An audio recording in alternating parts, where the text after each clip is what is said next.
எனக்கு சினிமா வந்து ரொம்ப ஈஸியாக கிடச்சிருச்சு. என்றைக்குமே ஒரு வாய்ப்புங்கிற ஒரு வார்த்தை யார்கிட்டயும் கேட்க வேண்டிய நிலைமை வந்ததே இல்லை. வீட்லேயும் அந்த பழக்கம் இல்லை. ஸோ எல்லாமே ஈஸியாக வந்துடுச்சு. தெலுங்கு படம் நடிக்கணும்னு ஆசைப்பட்டு நம்ம போனவங்க கிடையாது. அவங்களா வந்தாங்க, கூப்பிட்டாங்க, நடிச்சேன். கன்னடாங்கிற ஒரு லாங்குவேஜே தெரியாது. அவங்க வந்தாங்க, கூப்பிட்டாங்க, கம்பல் பண்ணாங்க, போய் நடித்தேன்.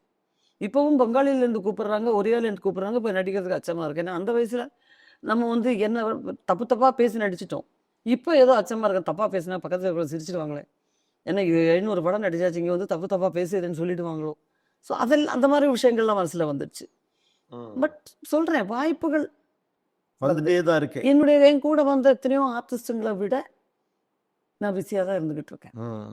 ஸோ அப்பேற்பட்ட எல்லாமே ஈஸியாக கிடச்சிட்டு ஏதாவது ஒரு விஷயம் நினச்சி பார்க்கறதுக்கு வேண்டாமா? என்ன துன்பம்னா என்ன தெரிஞ்சுக்கிறதுக்கு விஷயங்கள் இருக்கும் இல்லை? அட்லீஸ்ட் இந்த மகிழ்ச்சி எவ்வளோ வேல்யூ நமக்கு தெரியணும்னா இது மாதிரி கண்டிப்பாக கண்டிப்பாக ஒருவேளை நல்லா பசிச்சா தான் தெரியும் சாப்பாடுனுடைய அருமை. 3 வேளை அழகாக எல்லாம் கொண்டாந்து கொடுத்துக்கிட்டே இருந்தேன்னா பசி தெரியாமல் போய்டும், ருசி மட்டும்தான் வாயில் இருப்போம். ஸோ நான் அதெல்லாம் அப்படிப்பட்ட அனுபவங்களாக தான் நினைக்கிறேன்.